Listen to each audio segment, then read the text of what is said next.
विश्व प्रसिद्ध श्रावणी मेले का हुआ उद्घाटन। सुल्तानगंज आने वाले कांवड़ियों के लिए गंगा घाट से कृष्णागढ़ मोड़ तक गंगा घाट के किनारे किनारे बिना शहर में प्रवेश किए नया रूट बनाया जाएगा। ये बात राज्य के डेप्यूटी सीएम सम्राट चौधरी ने कही। विश्व प्रसिद्ध श्रावणी मेला के उद्घाटन के बाद उन्होंने कहा कि सरकार कांवड़ियों की सुख सुविधा को लेकर चिंतित है। बुड़कों को कांवड़ियों के लिए नया रूट बनाने का निर्देश दिया गया है। काफी काम हुआ है और अभी भी बाकी है। दुनिया में मैं ये बताना चाहता हूं, मेरा तो जन्म ही इस इलाके में हुआ है और दुनिया में इस तरह का व्यवस्था दुनिया में कभी आपको नहीं मिलेगा। करोड़ों लोग एक बोली बोल बम, एक कपड़ा, कलर भी सबका कपड़ा का एक मिलेगा और कोई हिंदुस्तान का रहने वाला है, कोई नेपाल का रहने वाला है, कोई बांग्लादेश का रहने वाला है, कोई भूटान का रहने वाला, कोई श्रीलंका का रहने वाला है और सब बोली एक ही बोलते हैं। बोल बम का नारा है, बाबा एक सहारा। दूसरे कोई चीज और इतने बड़े, मैं तो कहता हूं कि इससे बड़ा सेक्युलरिज्म दुनिया में नहीं होता। लगभग एक महीने में लगभग 1 करोड़ से अधिक लोग, और मकसद सबका एक ही है, मां गंगा का जल उठाकर और भगवान शिव को जाकर बैजनाथ धाम पे चढ़ाने का काम करना है। ये ताकत मिलती है, ऊर्जा मिलती है और ये सनातन धर्म है जिसने इस पूरे समाज के लोगों को जोड़ने का काम किया। सुल्तानगंज देवघर मार्ग होगा 4 लेन।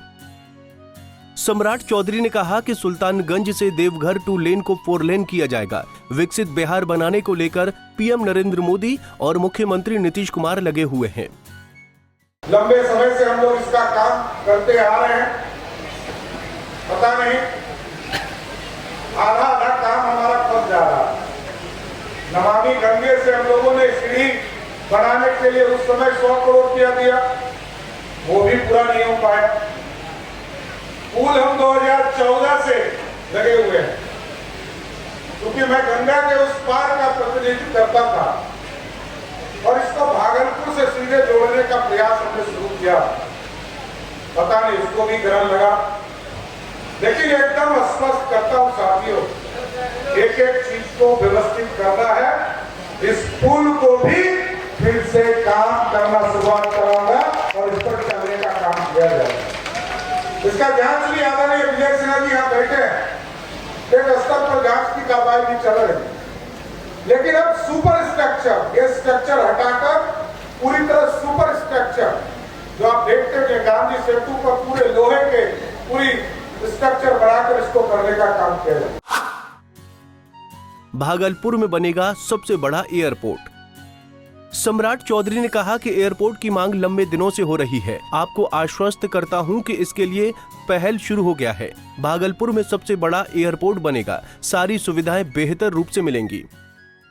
2 सुझाव हमने जरूर दिया है। एक सुझाव दिया है कि इस गंगा पर जो पुल बन रहा है इसका सीधा तो तिलकपुर निकलेगा, लेकिन एक स्ट्रेच इस पे उतार कर कांवड़िया को गंगा स्नान करने का एक रास्ता भी बनाना है और साथ ही साथ पूरे सुल्तानगंज जब सावन का महीना होता है, भादो होता है, पूरा सावन और भादो में अस्त व्यस्त हो जाता है। अजगैबीनाथ धाम के ऐतिहासिक गौरव को वापस लाना है। वहीं डिप्टी सीएम विजय सिन्हा ने कहा कि सावन में शिव की विशेष कृपा होती है और उत्तर वाहिनी गंगा तट पर कृपा और कल्याण दोनों होता है। 21वीं सदी भारत में सांस्कृतिक विरासत को बढ़ाने का काम किया जा रहा है। जब मां शक्ति की चिता भूमि पर अवस्थित बाबा बैजनाथ को जल चढ़ाते हैं, वो अपने लिए तो पुण्य अर्जित करते ही हैं, साथ ही जगत के मंगल में भी अपनी भागीदारी करते हैं। इसलिए बाबा अजगैबीनाथ हमारी लोक संस्कृति में जग के मंगल के प्रतीक माने जाते हैं। ऐतिहासिक रूप से यह स्थान हमेशा से भक्ति का, शक्ति का जीवंत स्थान रहा है। यह बहुकालीन कला और संस्कृति का विख्यात केंद्र रहा है। गुप्त काल में भक्ति का केंद्र रहा है। यह मार्गी साधुओं की साधना स्थली भी रही है। इसलिए जब अपने मन में बाबा बैजनाथ से अपने मनोरथ की कामना करने वाले कांवड़िया यात्री यहाँ से जल भरकर निकलते हैं तो उनकी पैदल यात्रा भी सुखद प्रतीत होती है, उनकी सारी कामनाएं पूरी भी होती है। अतः इस श्रावणी मेले में शामिल होकर न केवल आनंदित हो बल्कि बाबा अजगैबीनाथ और बाबा बैजनाथ की असीम अनुकंपा का भी हम सब भागीदार बनते हैं। यहाँ तो ऐसे आप ज्यादा बेहतर जानते हैं कि जाह्नवी ऋषि के जंघे से माँ गंगा का पुनर्जन्म का भी स्थल ये माना जाता। ये अंगिका और चंपापुरी जिस तरह से ऐतिहासिक हमारी ये धरोहर विरासत है, 1000 वर्ष की गुलामी में कई ऐसी बातों को कहीं न कहीं लुप्त करने का प्रयास किया, लेकिन मां भारती के संतानों ने उसको गुप्त नहीं होने दिया, उस परंपरा को बरकरार रखा। अब जरूरत है 21वीं सदी के भारत में कि मां भारती के संतान सभी मिलकर के अपने भारत के सांस्कृतिक विरासत को बढ़ाने का, सांस्कृतिक विरासत को आने वाले पीढ़ी को अवगत कराने का, और कला संस्कृति विभाग से हमने फिल्म नीति का। भक्तों की सेवा से ही बाबा प्रसन्न होते हैं।